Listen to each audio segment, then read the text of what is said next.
rami eimu, rami teku, rami laižu valodiņu.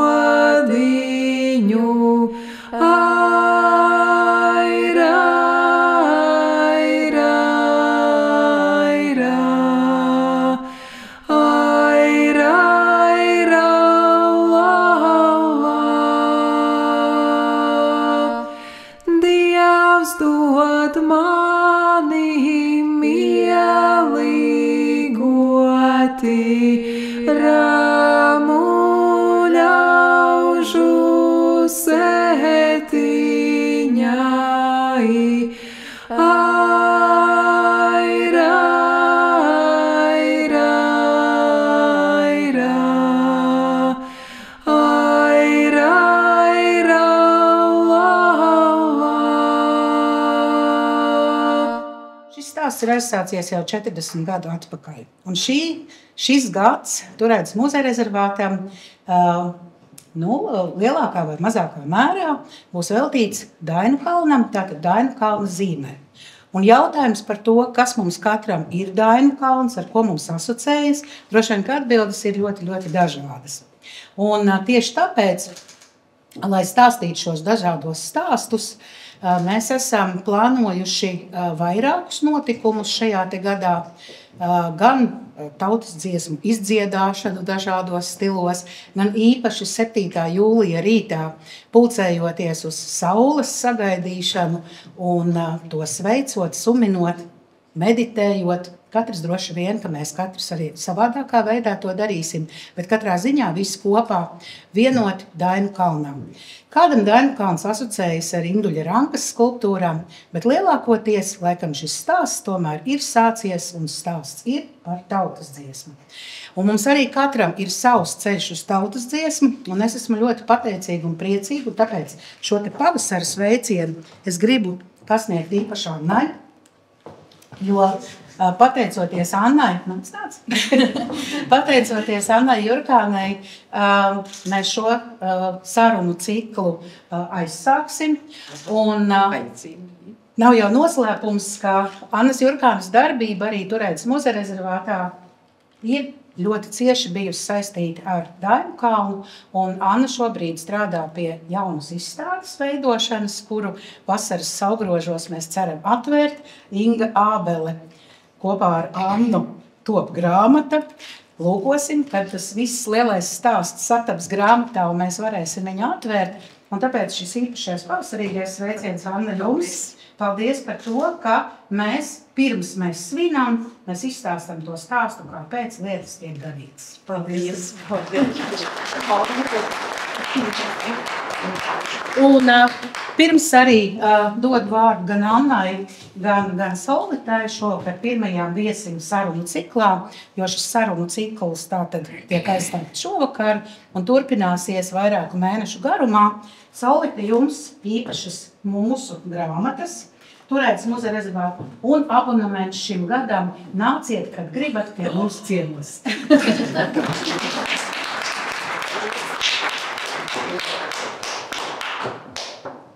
Jā, mīļi sveicināti šovakar.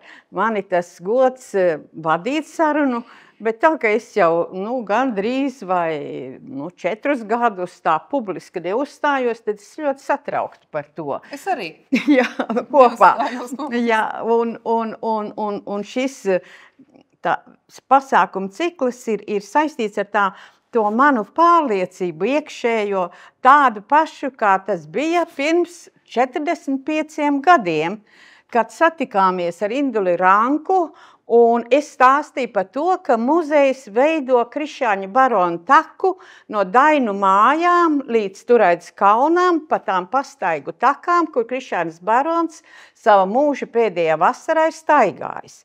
Un sabiedrībā bija tik ļoti tāds virmoja tās folkloras un arī pateicības gars Krišānim baronam, ka ļoti daudz mēs gribējām kā labāk to izstāstīt un kā labāk parādīt to visu saistību.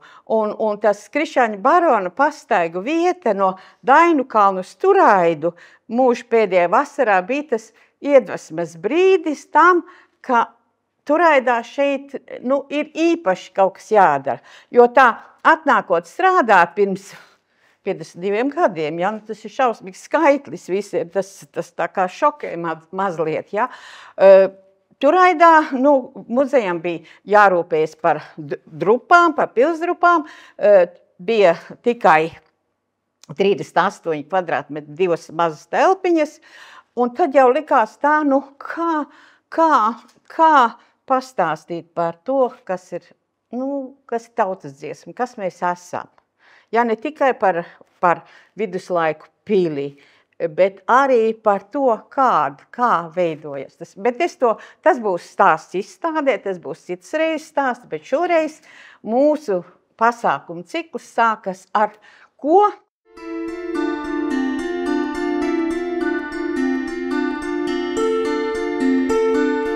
Mans ceļš bija no bērnības.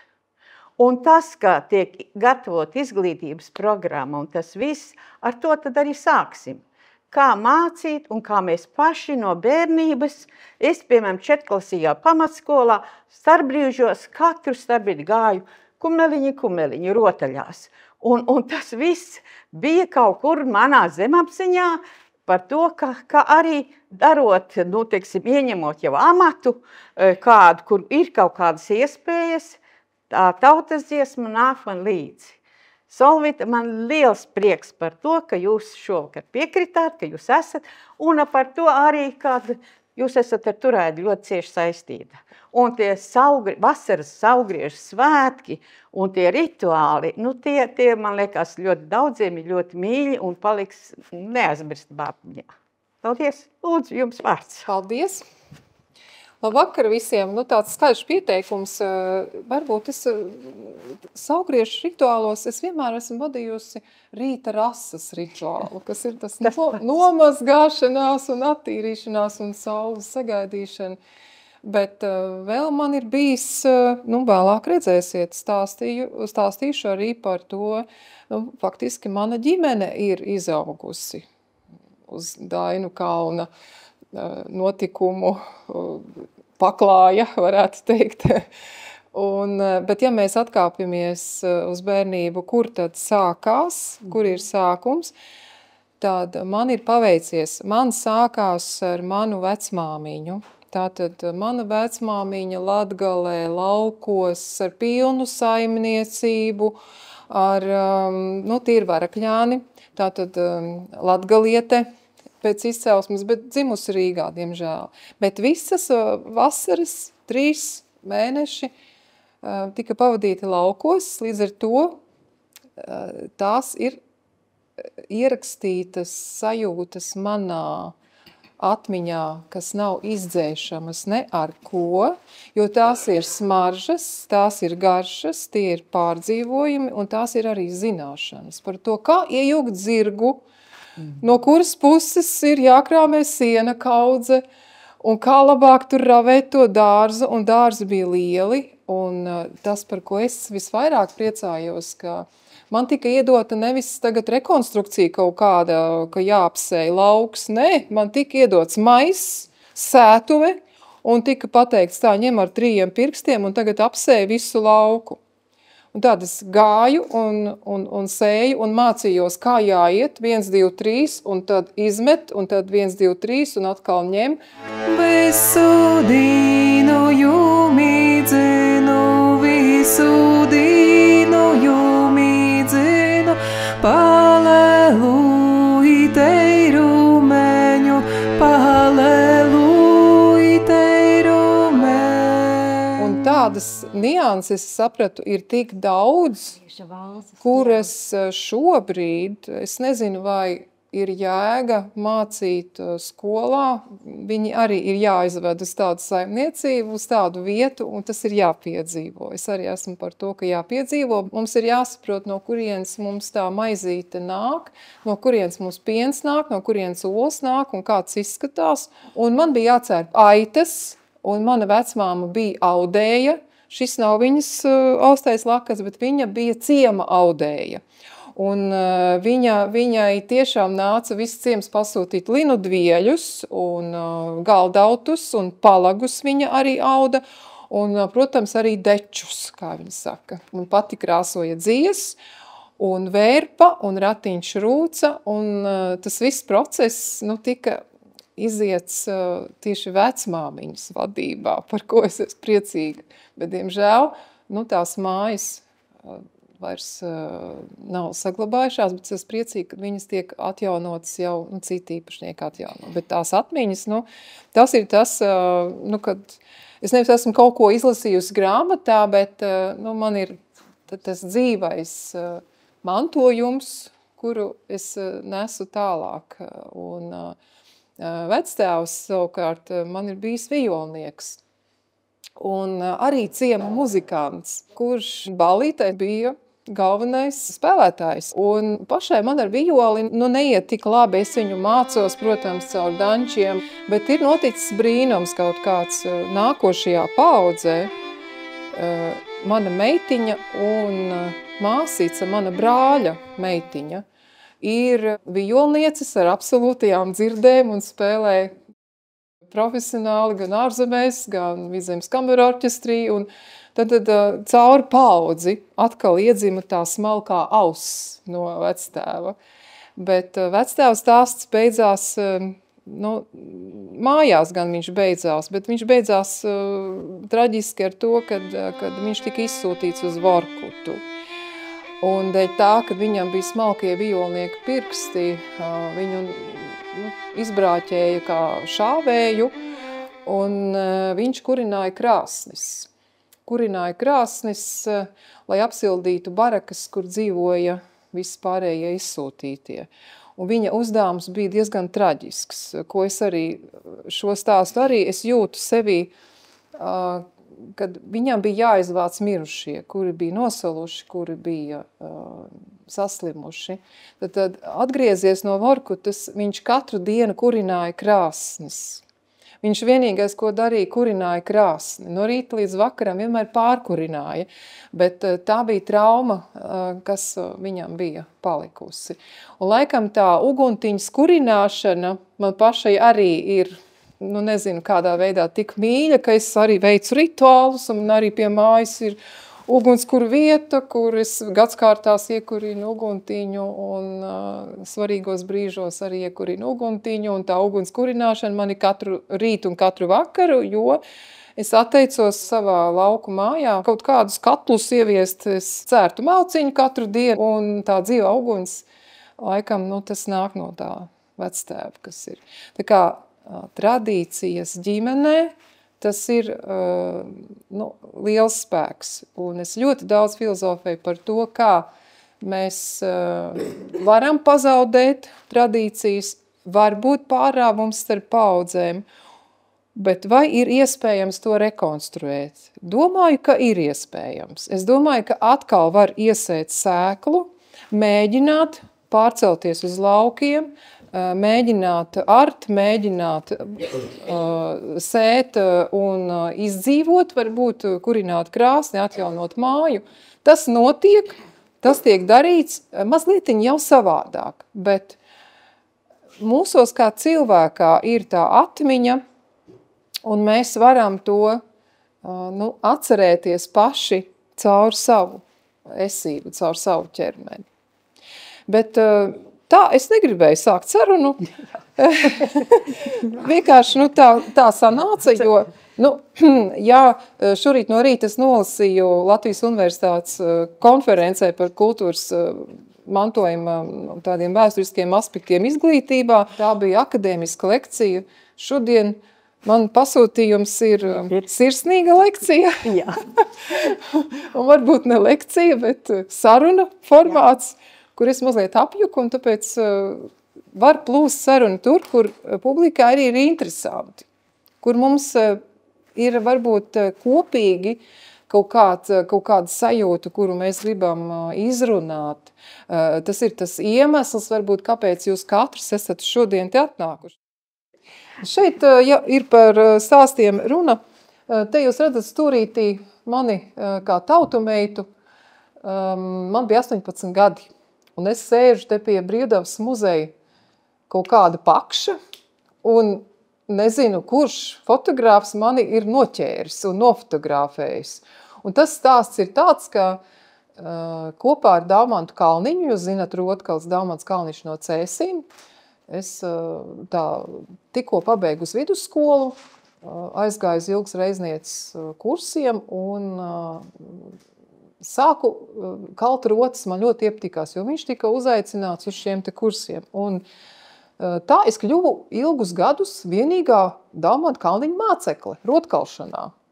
Un tad šo te villaini es pati noaudu, tā ir Kārļa Ainavas villaini, kura šobrīd ir jau ar kožu sāēstu caurumu, izskatās kā arheoloģiskais izrakums. Šokar es neesmu šajā villainē. Un tas ir tas, ka būtībā skolā, kad atnāca Andris Kapusts ar grodiem un mums kā vēstures stropam Rīgas 69. vidusskolā sāka mācīt gadskārtu īražu dziesmas. Es pirmoreiz paņēmu kokli rokās un sāku kaut kādus akordus mēģināt. Tātad es pati arī esmu izgājusi tam cauri, ka skolā ienākot folkloras kopa, var tev pagriezt dzīvi pa 180 grādiem latviskuma virzienā vai citā virzienā. Un tas, kā mēs darbojāmies jaunieši tieši skolā, ir arī ietekmējis visu man atlikušo mūžu. Es joprojām jau tagad doktorantūrā mēģinu izdomāt, kā to izdarīt valstiskā mērogā.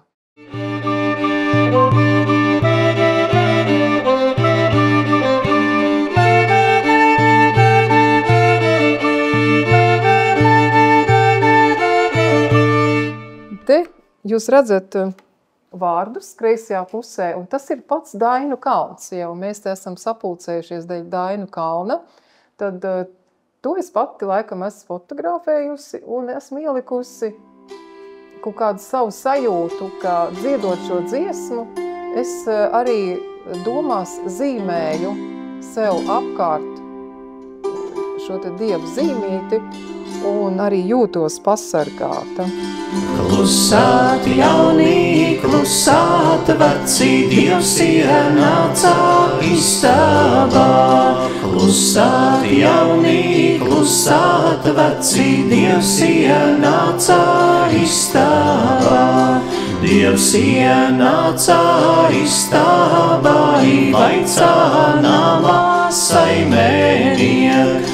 Dievs ienācā istabā, vaicā namā saimēniek. Tas bija namā saimēnieks, kas sēd galdā galiņā. Tas bija namā saimēnieks, kas sēd galdā galiņā. Kas sēd galdā galiņā, maltālīnu krekliņā. Kas sēd galdā galiņā, maltālīnu krekliņā. Lai Dievs atnāk pie Annas Jurkānes un lai viņai ir miers, ka latviskums turpināsies un viņš neizsīks. Es esmu ļoti pateicīga, kad jūs šo organizējat. Mēs ļoti daudz runājam arī pa telefonu. Un tā mana filozofiskā interese, protams, es pētīju Dainu saturu un jēgu. Un šeit ir atlasīts manas mīļākās dainas, kuras kaut kādā mērā stāsta par pasaules radīšanu tādā latviskā izpratnē. Mēs zinām šo te kristīgās reliģijas stāstu par visuma rašanos, bet kā to izprot latvieši? Svētu rītu Dievs piedzima, Vaskapili uzbūvēja. Jauni ļaudis veci tapa, Vaskapili neredzēja. Kas tā nes par Vaskapili? Tā ir atsevišķa lekcija manā arsenālā. Vaskapils. Kas ir vasks? Kāpēc tieši Vaskapili viņš uzbūvēja? Ir kāda versija jums? Bites. Bites? Tā. Tas, ka viss bez bitēm nepastāvētu. Tas ir tīri ekoloģiski skatoties. Jā. Man šķiet, ka vasks ir tiešām darīts bez naglām, bez kā veidots tāds brīnišķīgs kaut kas dzeltens, ļoti smaržīgs, zeltens un tīrs vienmēr. Un tīrs. Ja vasku nepieskata vai viņam pietiekuši vērību nepiegriež, viņš arī var tā izgaist, izkust.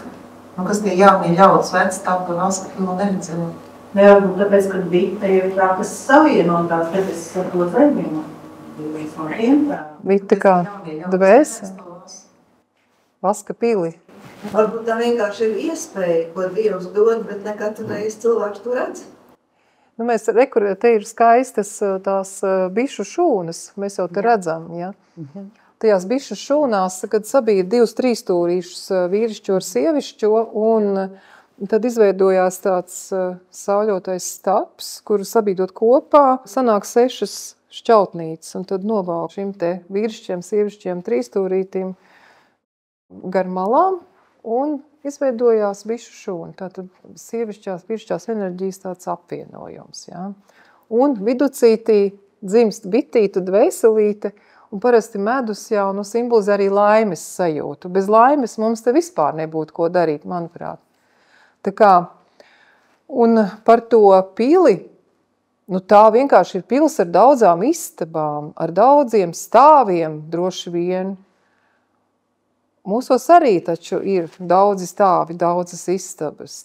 Šeit jūs esat klausītāji, kādā citā brīdī jūs esat lektori, aiziet mājās, būsiet mammas. Jums arī ir daudzas istabas un daudzas lomas. Te ir skolotāji sanākuši, te ir direktori, varbūt vēl kādi. Mums ir daudzas lomas, un tas viss ir manā pilī. Es pati esmu pils, vai ne? Tā sanāk. Un manī ir 5 sajūtas. Dieviņš alu. Alu mēs Jāņos lietojam. Alus ir kaut kāds dzēriens. Tas ir tā kā pasaules dzīve kā alus. Plūstoša, putojoša, kāda vēl rūkta var būt arī. Bet tad, kad tu izdzer, tad tu jūti, ka tu dzīvo, vai ne? Jā, te ir tik daudz slāņi, ja. Man bija saruna ar skolotāju, muzeja darbinieci Ilgicu Kisilu, ja, un viņas tas stāsta par to skolotājiem jābūt kādām pasaules valodu tukam. Tāda, ka tam bērnam ir jāiztulko tas viss, un tas ir tik sarežģīti, Ilze, vai nekā? Tas jo man liekas tālāk uz priekšu, jo grūtāk izpēt. Jā. Jo tomēr ir tālāk, paliek tādā reālā dzīvē no daudzām lietām, no daudziem vārdiem, kas ir tautas dziesmām. Ka viņiem ir tādas lietas, kas ir nosauktas vārdos tautas dziesmā, bet viņi vairs neatpazīst dzīvē. Ierosināju iekustināt pašiem savas smadzenes, nevis nāk vienkārši uz lekciju, lai būtu saruna, lai tas atbilstu sarunai. Lai mums katram 3 riņķi ar jostu vienmēr ir riņķī, un lai mūsu tautai ir riņķī šīs te jostas 3 līkumi, lai dzeļ bite no ārpuses un cer čūska, bet mēs turamies pie sava latviskā tautas koda. Te ir vēl viena mīkla, jau kaut kādas vizualizācijas esmu uztaisījusi. Man patīk katru rindiņu skaidrot. Es zinu, ka ir tāds koncepts, ka vajag dziedāt vienkārši, un tad tie vārdi tā kā ienāk paši un izdara visu paši. Man laikam ir tāds prāts, kas grib visu saprast. Kā tas ir tā sarkanā kociņā? Es kādreiz pamanīju, ka ozolam ir sarkanas dzīslas tādas, kad viņš tiešām ir fiziski ar sarkanām dzīslām. Tas man iepriecināja. Bet, kā es domāju, kas tas ir sarkanais kociņš? Tas, labi, es esmu ielikusi te ozolu. Labi, man tur ir kaut kāda šī te saules koka zīme, kas ir atrodama etnogrāfijā, kur es viņu varu izmantot, tīri, lai sakārtotu savu kaut kādu enerģiju. Bet kas ir tas sarkanais kociņš? Kāpēc sarkans? Šķiet, ka no rītiem, kad saule lec, tad vispirms visas debesis tādā sarkanā iezīmē. Un tad uzlec saule. Nu jā. Nu, tas ir pirmais, ko mēs varam domāt. Jā, nu, mums tā tautas dziesma bija ļoti nozīmīga. Tad, kad mēs meklējam Austras kokam skaidrojumu no Turaidas akmenes, ko mēs pārvedām uz Induļa Rankas darbnīcu, un tad bija tas skaidrojums par Austras koku. Kas tas varētu būt celtniecībā? Un tad ir tas, ka tā viena paudze, tā paudžu nepārtrauktība, ja? Tas ir viens zars, nākošais zars, tā ir paudzes, tas ir bērni, māte, nu viss kopā izaug tas bērns augšā, un tas ir tā ir tā tauta dziesma, un mums etnogrāfa Meželes kundze arī atsūtīja tādu skaidrojumu, ja, jo telniecības darbiem bija ļoti svarīgi arī atrast to tautas dziesmu tekstu klātesamību, ja, un telniekam tās sajūtas arī tāpat ļoti grūti izteikt vārdos un tais tautas dziesmu tekstos, salikt mūsdienu moderno telniecību ar to tautas dziesmu stāstu. Un tā tautas dziesma mums ir stāsts, kas ir iemūžināts, un arī viņš ir saistībā ar Austras koku. Ja? Vigelandam ir Oslo šis arī tas paudžu koks, ja, pasaules koks. Un tāds ir arī Dainkalnā, tas ir dziesmu dārza daļā. Jā, tur ir taisnība varas saknes, zelta zari, sidrabiņu lapiņām, tas tieši par to runā. Varas saknes ir mani vecāki, vecvecāki, es esmu varbūt zelta zars, un mani bērni ir manas sudrabiņu lapiņas, tādā nozīmē. Bet jauni puiši veci tapa tūkociņu meklēdam, es atradu tūkociņu, ko nozīmē svētu rītu ganīdam. Es jau te esmu pilnīgi jau zvērus visus salikusi, ja lopus, ja, kāpēc tad man viņi jāgana un kāda vispār manī ir tie dzīvnieki. Kas tas tāds ir manī? Vai tas sarkanais arī nav kaut kāda dzīvības enerģija? Jā, tas ir elementārs asins. Jo, ja jūs paskatāties anatomijas grāmatā, tad jūs redzēsiet, ka tur ir visi kapilāri un asinsvadi izskatās kā koks. Vai ne? Tas ir dzīvības koks, tad kaut vai asins rite. Un tad, kad es šo sapratu, tad es pat sāku lasīt lekciju ciklu Dainu anatomija, kur es atradu gan nieres, kā pupas, ir varbūt apdziedāts tajās daudziesmās par garo pupu, ja? Nu, ka tur apakšā ir kaut kas vēl, ka tas simbols ir daudzos līmeņos skatāms. Es noganīju savas emocijas, kuras skrien uz visām pusēm. Nu, man ir govs, kas mauro, man ir varbūt tāda aita, kaza, un tas vienmēr spītīgums, tas saistās ar emocijām. Tajā brīdī, kad esmu noganījusi šīs emocijas, es ieraugu, kur ir tas mans dzīvības koks. Es sēžu mierīgi un es viņu apceru. Kur ir? Un tad es sāku apcerēt, ko tad es paņemšu no saviem senčiem, no savām saknēm, ko es noteikti gribētu nodot saviem bērniem, bet nevis uzbāžot, bet caur savu piemēru, caur savu dzīvesveidu. Un tad es ieraugu šo koku, un es sāku filozofēt vēl plašāk. Un ko tad mēs kā tauta esam visu citu tautu kokā, kā viens zars, ja?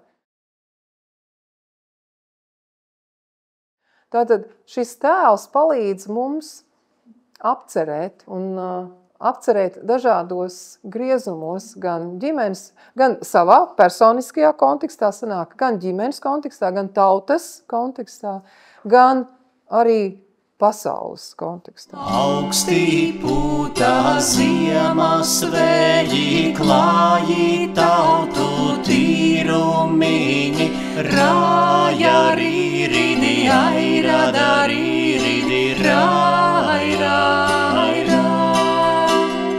Vai māmiņa zinādama bieza sauda villainītes, rāja rīridi, airada rīridi, raira.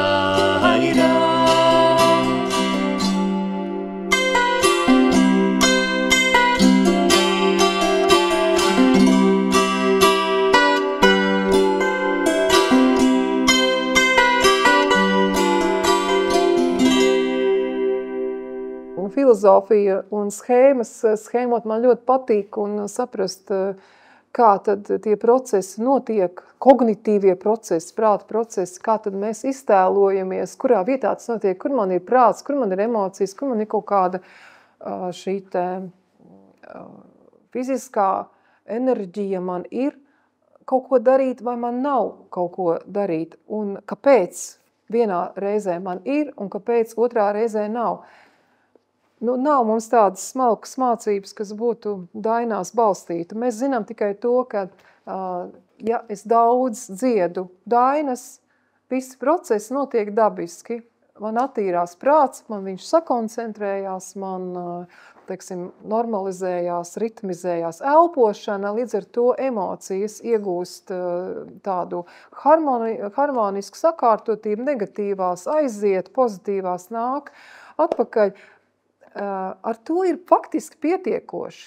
Dziedāt katru dienu, spēlēt skaņas, ieklausīties dabā, parušināt savu dobīti, apskatīt, kas noticis jauns dārzā, vai ap māju apsteigāt, vai ap lauku apsteigāt. Ar to es jau ieelpoju svaigu gaisu, es sajūtu zemi, un viss notiek dabiski. Vienkārši dzīvot un izdarīt tos lauku darbus, kas ir sētā nepieciešami. Bet mēs kļūstam par digitālu un kognitīvu un metakognitīvu sabiedrību, līdz ar to mainās prioritātes, mainās vajadzības. Mums ir ļoti daudz stresa, mums parādās kokļu meditācijas, mums parādās vēl citas instrumentu meditācijas, mums ir gongu terapijas un vēl kaut kas. Tad pa daudz stresa. Stress rodās no tā, kad pa daudz strādā prāts. Pa maz mēs staigājam basām kājām pa zāli, pa savu lauku un pa maz elpojam svaigu gaisu. Kā senie latvieši ir radījuši šos te tēlus un vēl tā radījuši, ka man ir jāsēž stundām ilgi un jāskatās uz to vienu dainu, lai es saskatītu tur vienu slāni, otru slāni, trešo slāni, no vienas puses ieraudzīt to, no otras puses tas ir kaut kāds tāds mākslas darbs, kas tiešām ir abrīnojams. Kā viņi to varēja sacerēt, jautājums? Un vai es varu sacerēt mūsdienās līdzīgā veidā, kādam jābūt manam prāta stāvoklim? To es arī esmu mēģinājis trenēties, un man ļoti patīk sacerēt dainas, tautas dziesmas spontāni. Ko nozīmē skriet un apraudzīt savu mūža māju? Kas ir mana mūža māja?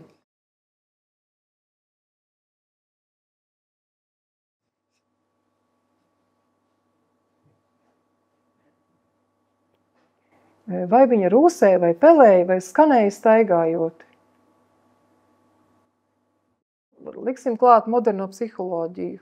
Manā zemapziņā ir tīrs, es viņu zinu, kas tur ir, vai es tomēr nezinu, tur ir vienīgs stress un kompleksi. Ja? Tad, ja tur ir sarūsējis un sapilējis, tad tur ir pilns ar kompleksiem un ar negatīvām emocijām.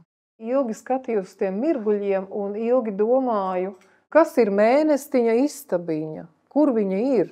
Dieva nams, es varētu saprast, ka es pats esmu Dieva nams.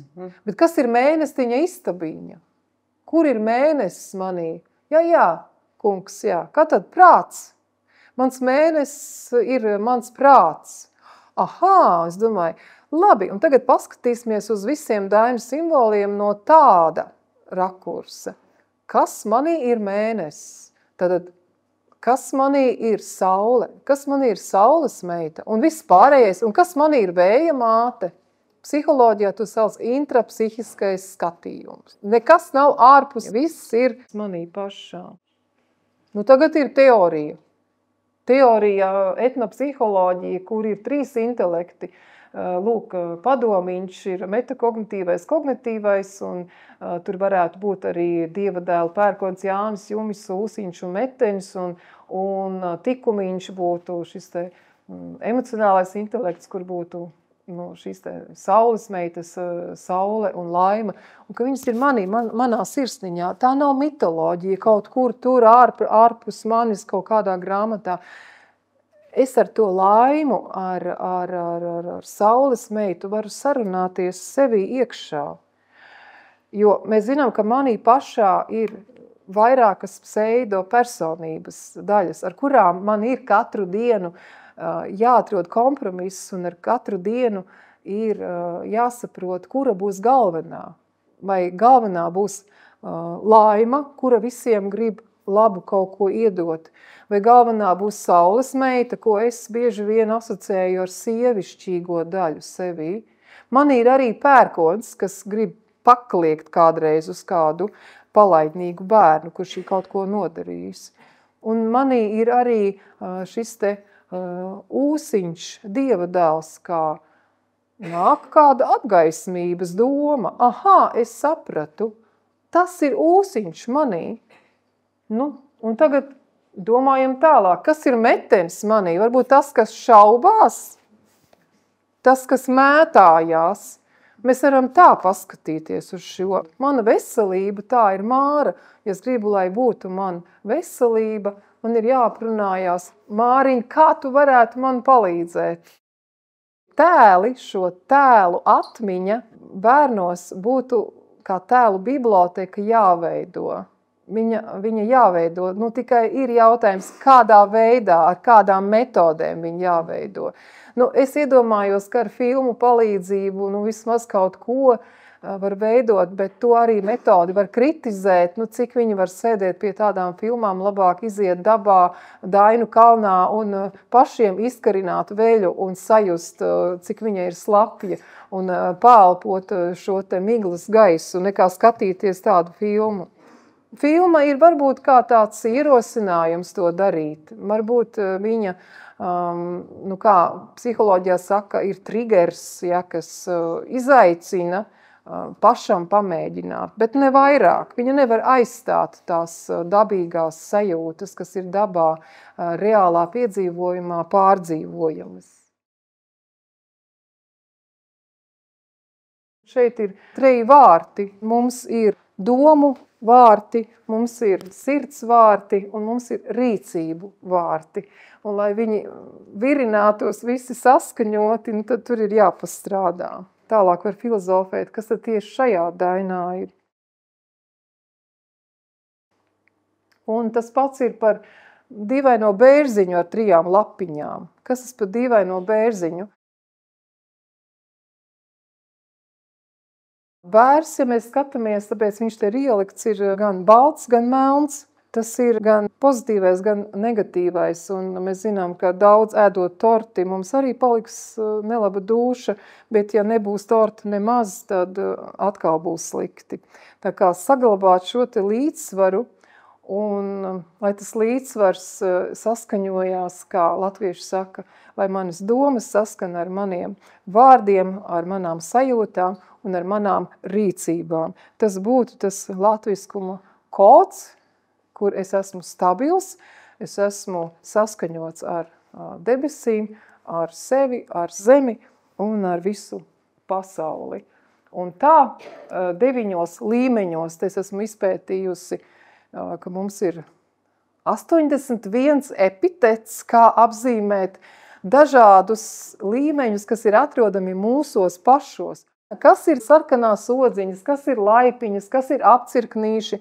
Ja mēs to skatāmies sevī iekšā savādākā rakursā. Te ir tas zelta zirnis, tā ir mana dzīvības dzirkstele. Es pārsviedu zelta zirni, pārsudraba ozoliņ, pārsudraba ozoliņ. Tas nogāja skanēdamis, pārdeviņi novadiņ. Ja to mācītu vēl skolā, tad laikam mēs būtu vesela, stipra tauta, un mēs varētu daudz vairāk arī dot pasaulei ar savu stiprumu, nelocīties dažādām vētrām un pateikt, ka mums ir savs paldies, un mēs varētu smaidīt visai pasaulē un teikt, ka mēs esam laimīgi ar to, kas mums ir. Ka mēs neesam nabadziņi, mums nevajag kungus virs savas galvas, mēs esam savā zemē pārtikuši, ekonomiski nodrošināti, ja, un garīgi apzināti, un zinoši, jūtoši, harmoniski un laimīgi.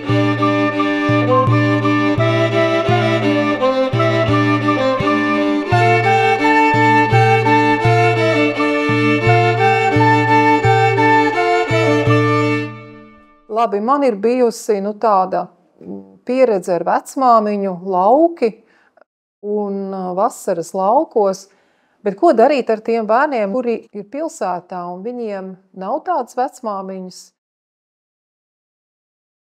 Un tad man likās, ka arī pedagogi ir tādi bieži vien, kas baidās kaut ko ieviest un viņiem ir savi koncepti. Un es sapratu, ka filmējot filmas un taisot tieši bērniem filmas un grāmatiņas, es apēju tos skolotājus lielā mērā. Un arī palīdzu skolotājiem, es viņiem iedodu materiālus, lai viņi varētu ar viņiem tālāk strādāt un interpretēt ar savām sajūtām bērniem, bet ka šie materiāli pat tiešo uzrunātu bērnus. Te var redzēt fragmentiņu no latviešu ābeces, kura Aina Tobe ir zīmējusi.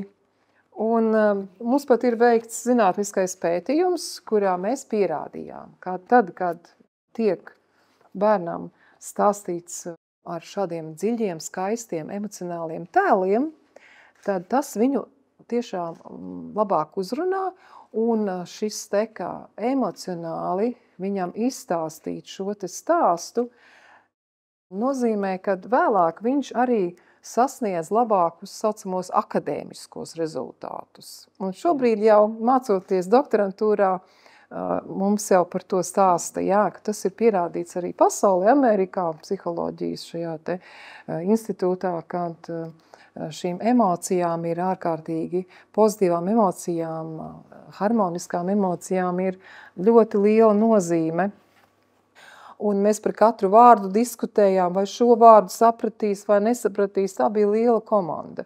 Un es esmu ļoti priecīga, ka mums no Siguldas Kastanīša ir arī viena no skolotājām, kura joprojām strādā ar Lēļu ģimeni. Jūs redzat Liniņu saime, tur augšā latviešu abecīte. Un šīs te lēles ir arī tādas metrīgas lēles, kuras ir grupiņā.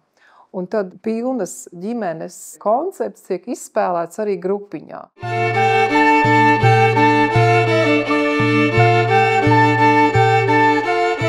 Tas viss aizsākās arī šeit, Dainu kalnā, ar ideju, ka kā bērniem pastāstīt, kas notiek Jāņos.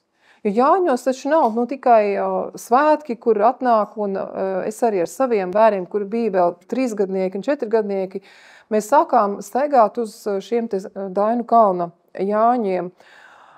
Un viņi mani vilka ātrāk uz telti, un viņiem koda odi, viņi nesaprata tos svētkus. Un mani bērni bija par iemeslu tam, ka es sāku domāt, un kā viņiem to viņu valodā paskaidrot, kas ir Jāņi. Un tad nāca šī ideja par Jāņu teātrīšiem, kuri arī tad ir daudzus gadus bijuši kā turēts svētku sastāvdaļu, kur es pat arī beigās jau nepiedalījos. Un tad, kad es biju uztaisījusi profesionālu izrādi, tajā reizē lieta tāds lietus, ka tas viss izgāzās. Un tad man jau bija bail atkārtot to.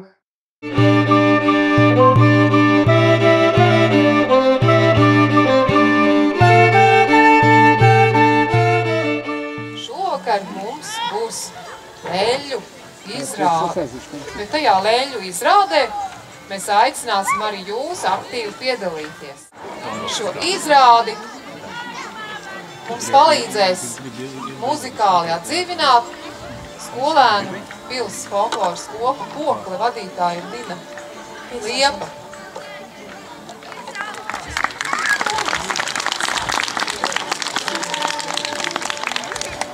Kādu dienu gaidām? Jāņu dienu taču gaidām. Jāņu dienu gaidām? Kā tāda? Kā es varu zināt, ka Jāņu diena ir pienākusi? Kā var zināt, ka Jāņu diena pienākusi? Palīdziet, kā var zināt, ka Jāņu diena pienākusi? Kurš var pastāstīt? Jā. Īsa nakts, Īsa nakts ir, jā. Un kāda tad diena paliek? Diena gara. Gotiņ mana raibaliņa, es tev baltu valgu višu, lai tu pati man tecētu, pašā Jāņu vakarā, Līglis savu kranci līgo, līgo, savs ielīgošu dārzu līgo. Lai krancīša nenesā līgo, līgo, lai rozītes nenosāvā līgo. Mamīt, tu man apsoli iemācīt sieru taisīt. Es nezinu, kā taisīt sieru.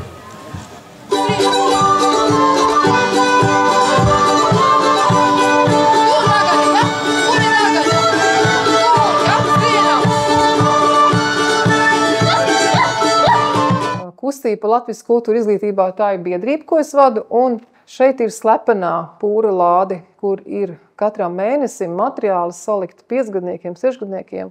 Tad šeit ir par gadskārtām filmas un apraksti, un tad ir amatniecības filmas safilmētas. Es skaitīju 500 filmas ir samontētas, uzfilmētas, man pašai bail paliek.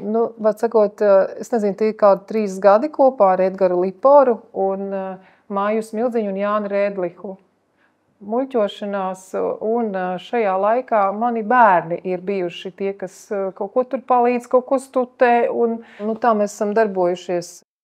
Turaidas muzeja rezervātā ir, man liekas, kāds 5 vai 7 filmas šeit filmētas attiecīgajās ēkās.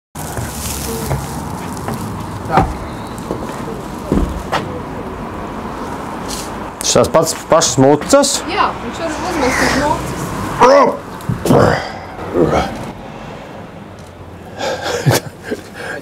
Sakumpušu mugurī.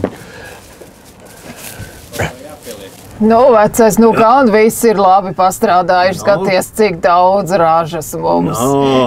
Atkal būs bagātīga piekrāmēsim mūsu pagrabu un pieliekamo. Jā, es atkal aizgāju pastaigāties. Kur tad tu biji visi strādāji, un kur tad tu staigāji? Es arī strādāju, paskaties uz šo mazo groziņu, kas tur iekšā. Dzērvenītes, dzērvenītes, man patīk, dzērvenis jau labs. Man dažreiz tās iesnes piemetās ziemā tādi dzērvenis. Jā. Bērniem jau var tā temperatūra vienmēr gadās, tad jau būs labi izvārīšu suliņu. Tā, kartupeļus jau nokāsu. Cik svaigi un labi būs. Tagad laiks sautējumu taisīt un salātus. Nākamīšā?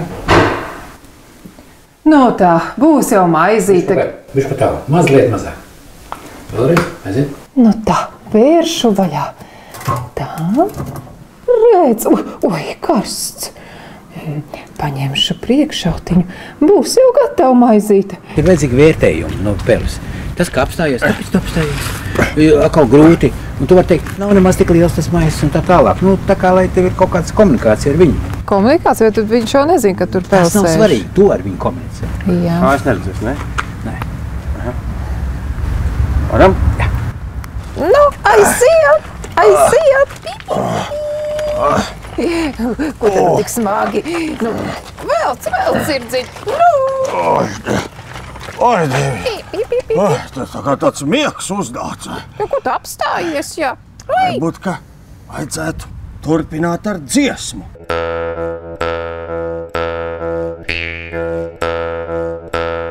Skaloju vēlēju brālītim kreklu, skaloju vēlēju brālītim kreklu, lai mirdz krekliņi saulītes staros, lai mirdz krekliņi saulītes staros. Ai, cik jauka miegliņa. Ai, māmīt, nesu vēļu, iztraucēja visus manus skaistos dzīvnieciņus. Mazliet garlaicīgi, bet, jā, miglā jau viss, kas notiek. Pazuda migla. Māšel, ko tu te brīnies pa logu? Ejam ārā, miglā spēlēt paslēpes! Jā, ejam! Labi, brāli. Saģērbies un ejam! Jā, ejam. Kāda ābelītes asariņu. Ābelīt, nu neraudi, nu. Nāks pavasars un atkal tu varēsi lapas cīt un ziedus, un tad būs vēl ābolīši. Tagad čuči. Vai, kur ir vēl pēdējā lapiņa? Lapiņ, ko tu tur dari? Laiks jau krist zemē.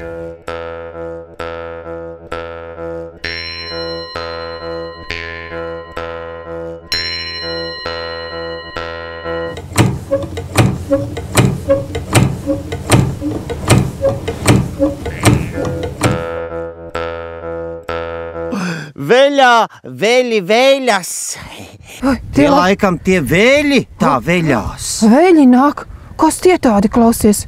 Nu, es esmu dzirdējis, ka tādi ir rudens vēlajos vakaros un tieši miglā. Laikam tie veļu vāli. Nu, tādi kā miglas vāli. Vai jāiet ir labāk pavacāt vecmāmiņai vectētiņam, kas tie veļi tādi ir īsti un kur te viņi dzīvo un kāpēc viņi nāk pie mums? Liena pēlīte caur zemīti, liena pēlīte caur zemīti, apraug manu mūžam māju, apraug manu mūžam māju. Un te ir mans latviska izglītība YouTube, ja jūs ierakstat, tad jūs redzēsiet to, kas ir ārējā slānī. Bet ir jau slēptais slānis, nerindotais, kurš ir ielikts pie, attiecīgi tajā mēnesī tāds mācību materiāls, un tad filmiņi ir klāt. Un, te var redzēt, cik daudz ir materiāli, gan lekcijas, gan arheoloģiskās saktas, kā konstruēt. Un te jau ir arī vēstures projekts, visa senvēsture.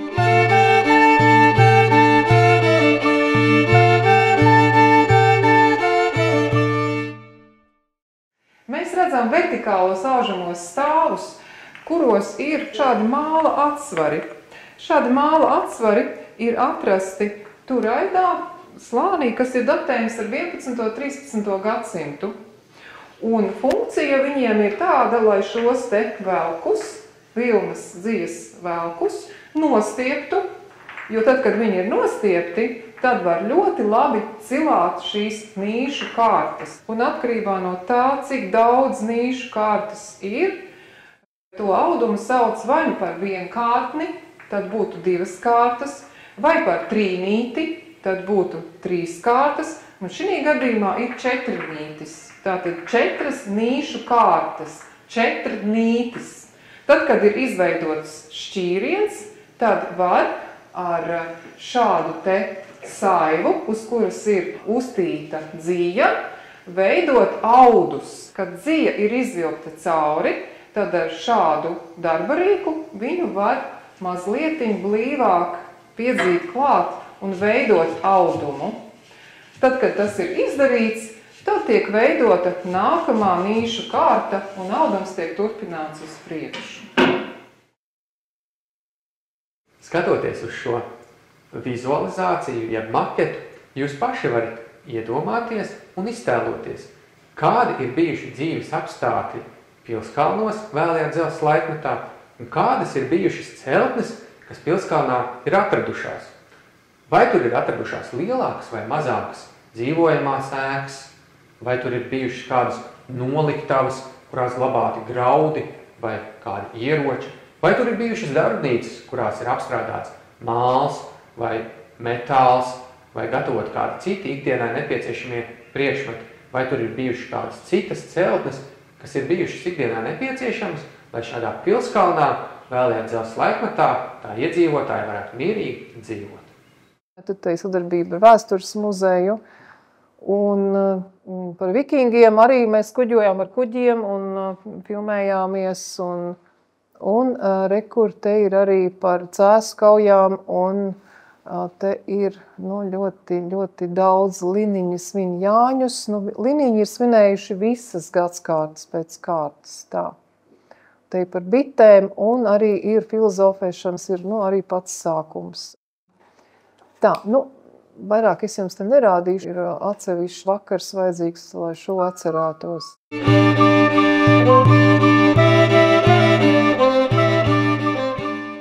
Milzīgi daudz materiālu. Kādā, kurā pozīcijā šobrīd projekts atrodas, kas notiek ar šiem materiāliem, cik viņi dzīvo bērnu dārzos, skolās, un kādu vaku vērtēji šo nevis tādā tevis padarīto, bet to, kas notiek tālāk ar šiem materiāliem? Ir ļoti labs jautājums no pareizā cilvēka. Es jau teicu, pauzīte ir bijusi dēļ Skola 2030, un viņa bija tāda, ka mēs gaidījām, un kas tad būs par brīnumu, jo mums tika uztaisīta jau kompetenču pieejā balstītā programma, kurā faktiski arī veidojot Skola 2030 programmu skatījās. Jā, mums jau tur bija, man arī ar Saimu bija līgums, kur es izanalizēju, kas tad ir līdzinējās programmās, tur no tradicionālas kultūras un bija diskusijas un veidoja kaut kādus darba grupas un tā tālāk, bet mēs esam maz tie cilvēki. Mēs gan veicām pētījumu, mēs zinātniski pierādījām, ka šis koncepts kā tāds arī no pedagoģiskā aspekta veiksmīgs. Un to veica Latvijas Universitātes pētnieces. Mans vārds ir Anika Miltuze, un mēs kopā ar kolēģi profesoru Sandru Sedri no vienas puses pārstāvam Latvijas Universitāti, un pirms gada tikām pieaicinātas tā tīri bezskaislīgi, zinātniski, izpētīt, vai šī programma dod kādu labumu, salīdzinot varbūt ar vispār izglītojošām programmām, pēc kurām strādā vairums bērnu dārzu Latvijā. Tas kopējais secinājums ir, ka tiešām, lai cik mēs gribam būt tādi objektīvi bezskaislīgi, bet mums nākas atzīt, ka šī programma mazina bērnu uzvedības problēmas, veicina prosociālu uzvedību, attīsta uz empātiju balstītu spriešanu un tādu vēlmi palīdzēt. Labāk nekā vispār izglītojošā programma paaugstina dažādas prasmes un kompetences un arī veicina vizuālo un verbālo kreativitāti. Tātad tas ir tiešām izskatās bērniem viņu attīstībai vērtīgi. Un programma darbojas efektīvāk, ja šis programmas filozofiskais, pedagoģiskais uzstādījums vairāk atbilst skolotāju personībai, kas ir arī diezgan loģiski. Ja? Un, ja skolotāji vairāk pieturās pie programmas vadlīnijām, mācību līdzekļiem un metodēm. Ja? Tātad, jo vairāk pildīs to, ko programma paredz, jo arī būs veiksmīgāk. Un programma patīk skolotājiem, kuri ir vairāk atvērti jaunajiem un kuriem piemīt latviskums. Tā kā noteikti šāda tipa skolotājiem būs vieglāk darboties ar šo programmu. Diemžēl mēs nepublicējām publikāciju, bet ir video prezentācija, kur prezentēja skolotājiem par to, kas tika izpētīts, un tas bija pētījums vesela gada garumā, tika anketēti gan pedagogi, kuri strādā ar šiem te skolniekiem, jeb bērnu dārzu pirmskolu. Un tas bija 7 mācību iestādes, kuras tika pētīts, kuras praktizē šo programmu, un 7 bija kontroli iestādes. Tātad kopumā bija 14 pirmskolas izglītības iestādes, kuras piedalījās pētījumā.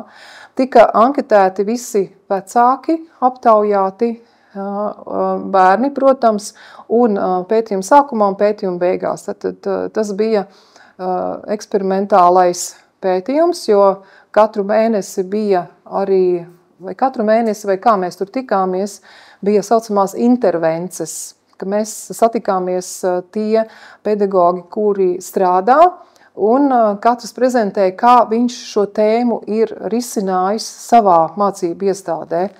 Un tad mēs to pārspriedām pozitīvās, negatīvās puses, un tad viņi strādāja tālāk. Tātad tas bija eksperimentālais dizains, ja no pētnieciskā aspekta mēs skatāmies. Un tātad ar to, kad procesā tiek mainīts pieejas, tiek koriģēts kaut kas, un rezultāts bija tāds, kas bija pārāks par parastajām programmām, parastajām valsts, nu, teiksim, šiem te konceptiem, kas bija tās 2. 7. bērndārzos. Nu, tā, bija arī 80 mācību iestādes, 80 pirmskolas izglītības iestādes, kuras es pati, nu, tā kā identificēju, nu, pēc tā, kuri ir nopirkuši grāmatas, kuri interesējās par pieeju šai pūra lādei, bet tad iestājās visi tie, nu, aspekti, par kuriem es jau stāstīju, Skola 23, un tad bija Covid, un tad arī, nu, teiksim, es sapratu, ka es dodos tālāk, es dodos uz gadskārt ierežu svētku nu, tādu filmēšanas procesu ar izglītības ministrijas atbalstu. Tas bija neveiksmīgs projekts tam dēļ, ka tieši šajā procesā mainījās programmas, un es biju paredzējusi, ka tas ir Skola 2030 šajā kultūra izpratnes un pašizpausmes mākslā jomā, tur varētu šo skaisti sistēmiski pēctecīgi iestrādāt, bet viņiem Eiropas šis te projekts nepieļāva, ka no cita izglītības ministrijas departamenta, teiksim, līguma attiecībās esošs pārstāvis dodās pie viņiem diskutēt un kaut ko mēģina ieteikt, jo tas viņiem neatbilst viņu iepirkumiem un tīri tehniski.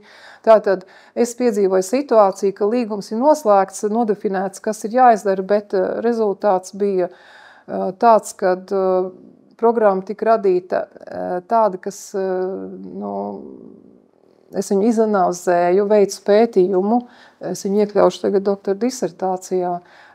Tātad tās programmas nav derīgas, lai tur vēl pieliktu skaistas filmas klāt un darba lapas.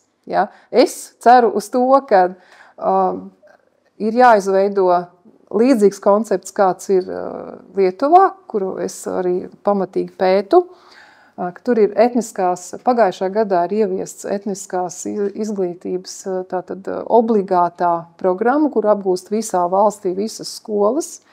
Un ir izstrādāts pamatīgas metodikas no 1. līdz 12. klasē. Tad tas nav kaut kāda viena joma, kaut kāds, tad tā ir sistēmiska pieeja.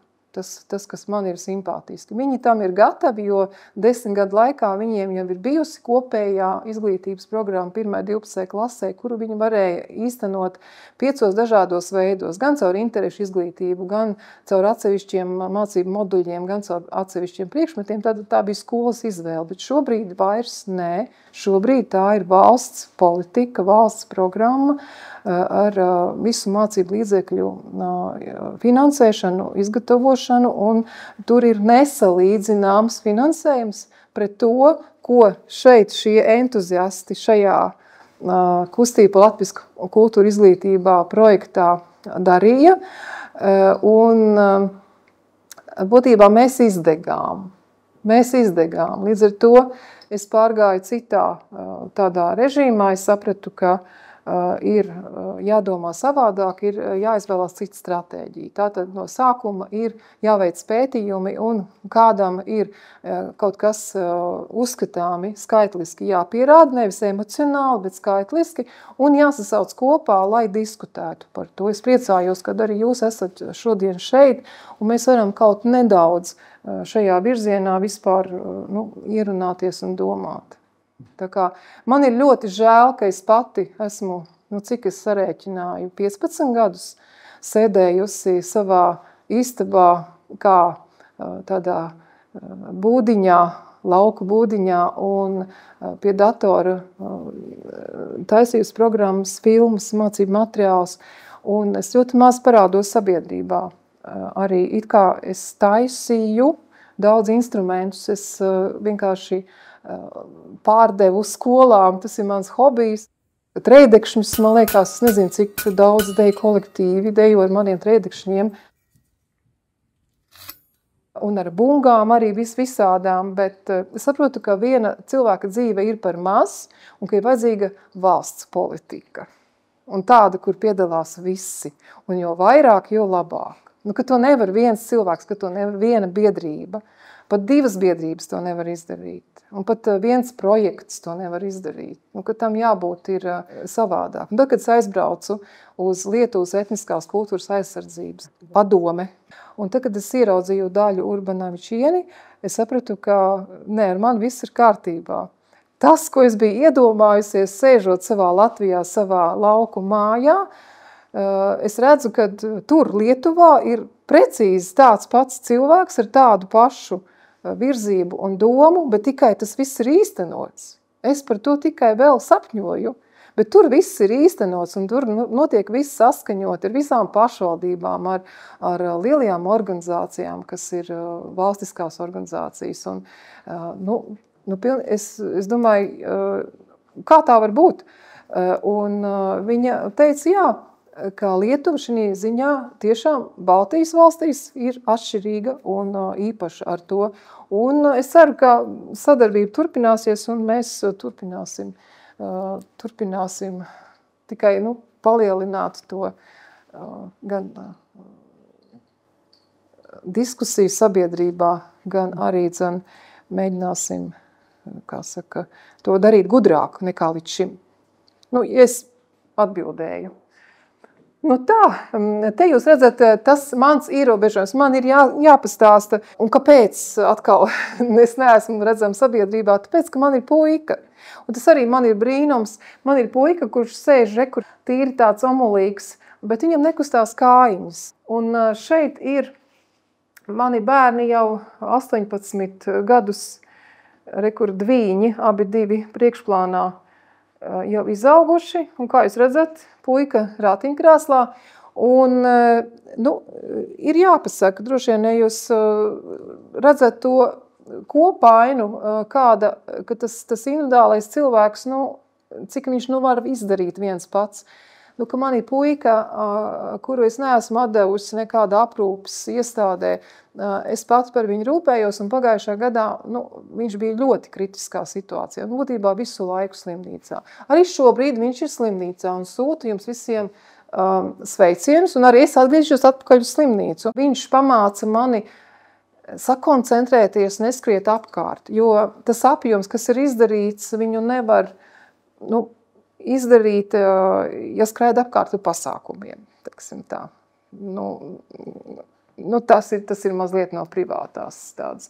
Bet mēs ar Annu pirms šī pasākuma sākuma konstatējām, ka ir stāsts par šo te koklētāju. Tad mēs svinējām 18 gadu pilngadības jubileju ar bērniem visapkārt Siguldā, un viņa teica tā, māmu, tu tādu koklētāju, nofotografēsimies pie šī pieminekļa, bet mēs neko nezinām par šo pieminekli. Tur nekas nav rakstīts, nav nekāds zīmīte. Viņa saka, labi, tev par godu, mamma, ka tu mūs esi izaudzinājusi. Mēs, gribam, lai mēs esam pie šīs koklētājas nofotografēti. Lūdzu, stāstu, Anna, par šo. Kas tas ir? Stāsts ir tas, ka šeit ir Daina, kas bija pie Liepavota, un tad, kad būvēja Pļaviņu Hesu, šī skulptūra tika nogrūsta un pāršķelta uz pusēm.